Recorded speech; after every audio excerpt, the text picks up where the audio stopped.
Hello mga manay! Good evening sa ating lahat. So, evening tayo magva-vlog mga manay kasi minsan yung mga vlog ko ay nasa morning, nasa tanghali. So, mag-vlog na naman tayo sa evening. So, mag-ano ako ngayon mga manay para sa aming ulam for this tonight. Char, ano daw? For tonight video. So, ayun mga manay, si Mr. ang bumili nito. Tapos siya din ang magluluto mga manay kasi yan yung role niya kapag umuwi siya dito sa bahay. Siya yung magluluto ng ulam mga manay. So, ito ay ulam namin kanina. Ayan mga manay, tinakluban na lang namin kasi para sa aso din yung mga tira ba. Kasi yung aso namin, kapag may tira kaming ulam, ay sa aso namin pinapakain. Kasi sayang din naman, at least mga manay, makakain ng masarap yung mga alaga nating hive. So, ilalagay ko muna kayo dyan mga manay. Hugasan ko muna itong binili ni Mr. kasi baka hindi natin alam, may mga dumi-dumi ba. Dyan muna kayo, ilagay ko muna kayo dyan mga manay. Mag-look at lang kayo sa akin. Kita niyo naman ako siguro mga manay. Hugasan natin to para maalis yung mga alikabok or mga dumi-dumi ba. Ganon. Kailangan talagang malinis yung pagkain natin mga manay. Maggulay tayo mga manay kasi hindi pwede palagi na lang magkarni, mag-isda-isda kasi mga manay, or hindi pwede parating magkakarni, mga manay, magmanok-manok. Hindi yan pwede mga manay kasi wala na tayong sustansya yan sa ating katawan mga manay. Sobrang ingay talaga ni Pilis. Pilis, silong sabi! Ang ingay ni Pilis mga manay. Nagbablog kasi ako. Pasensya na kayo talaga mga manay. Kasi naglalaro kasi sa cellphone kasama yung pinsan niya mga manay. Yun, ingay niya. Roblox ata yun. Tapos mag-join ba? Tapos sabi ko sa kanya, mag-silent muna siya kasi nag-vlog ako. Pwede naman magsalita. Hindi lang masyadong malakas yung boses ba. So yan mga manay, ginagawa ko. Ikamay ko na lang to mga manay kasi mas maganda kamayin ba. Kasi makita talaga yung sizes ng batong na pagkahiwa-hiwa mo. So ito yung role ko kapag magluluto si Mr.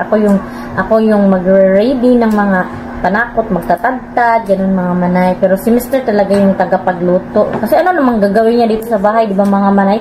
At least paano, may katuwang tayo dito sa bahay kapag uwi siya. Kasi kapag magjo-duty na si Mr., akin na kasi ang lahat mga manay. Wala na akong katuwang. So may stress na tayo niyan kasi may trabaho pa tayo sa aking kapatid, tapos may trabaho, tapos magbablog, tapos dito sa bahay. Hirap talaga mga manay, pero laban tayo habang may buhay. Maglalaban tayo, huwag tayo paluya-luya kasi may madami tayong mga bayarin. So, kailangan talagang magsipag tayo mga manay. Huwag tayong paluya-luya. Wala tayong maasahan kung magpaluya-luya tayo.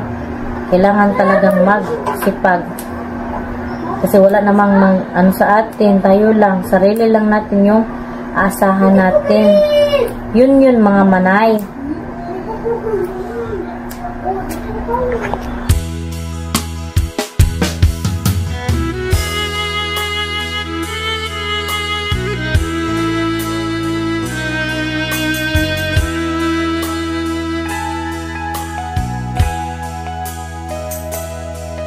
So, finally, mga manay, naluto nga yung niluto ni Mr. Ayan. At si Ate Fiona ay nagkuha na ng mga plato kasi kakain na kami. Ayan si Ate. Hi, Ate!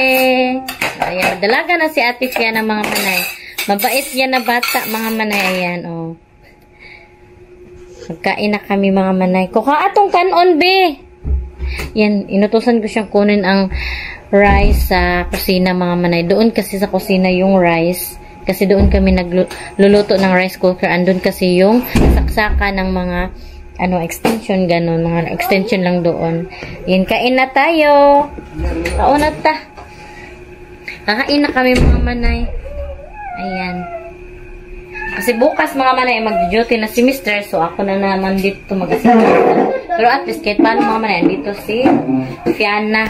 Magtulong-tulong kahit paano. Minsan-minsan. Kain kami. So, hello mga manay. Tapos namin kumain mga manay. So, magligpit na ako sa aming pinagkainan. Ayan si Mr. mga manay. Pasensya na kayo kung nag-ano siya. Bad kasi mga manay. Sobrang init kasi dito mga manay. Ayan, magligpit na tayo. Ako yung magligpit kasi kanina si Fiona yung naglagay ng mga plato at ako naman yung ligpit. So, yung mga tirang pagkain mga manay ay sa aso namin ipupunta. Kasi sayang din kung itatapon lang. So, dito naman namin ilalagay mga manay. Ayan. Yung mga babahaw-bahaw din to mga manay na mga na rice. Ayan. Kinignan yung camera kung naka-play ba. Kasi minsan mga manay, nagsasalita ako pero hindi pala naka-play yung video. So, yan mga manay, oh. Yan, so, binaba ko yung camera mga manay kasi hindi nyo makikita yung ginagawa ko. So, ito yung mga manay, yan, pera. Ito yung, sabaw lang naman to sa, batong at saka yung karne kanina. Diba, nakita nyo naman yung pag-edit ko. At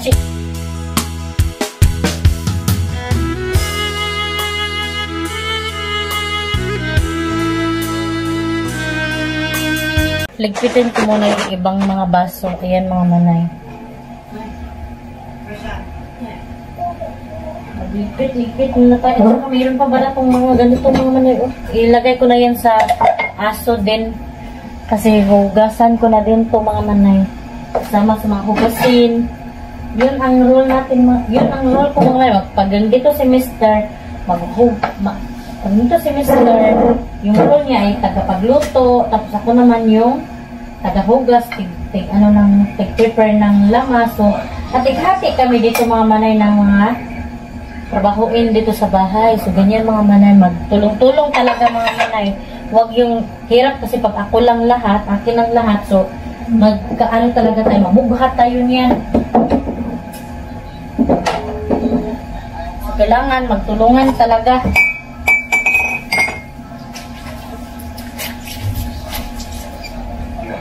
Kasi mga manay, pag hindi pwede na akin lahat. Eh, bukas ako kadjut ng trapo mga manay kasi kaya nawala sila. Nilabhan ko kadjut kasi marumi pa ba. Trapo kasi ito mga manay sa amin. Lamisa mga manay. Ayan. So magtatrapo na tayo ng misa. Ayan. So pasensya kayo sa aming bahay na may mga buslot butas-butas na mga manay. Sige lang. Pag magkapira, sana ay may uulan na pira. May uulan na pira mga manay para maano natin ito. Pero ganyan talaga. Ganyan talaga ang buhay mga manay. Ang pira kasi namin ay tamang-tama lang para dito sa aming bahay. Ganun talaga mga importante. May bahay mga manay. Yun ang pinaka-importante. Ahalin naman ang malaking bahay kung kwago naman ang nakapira. Diba? Anong ibig sabihin ng kwago mga manay?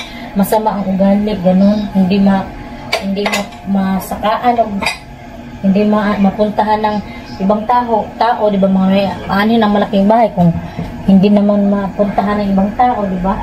So, mas mabuti, bahala na pangit ang bahay, basta malinis, at saka magkasundo ang pamilya, ganun mga manay, diba? Yan ang importante talaga.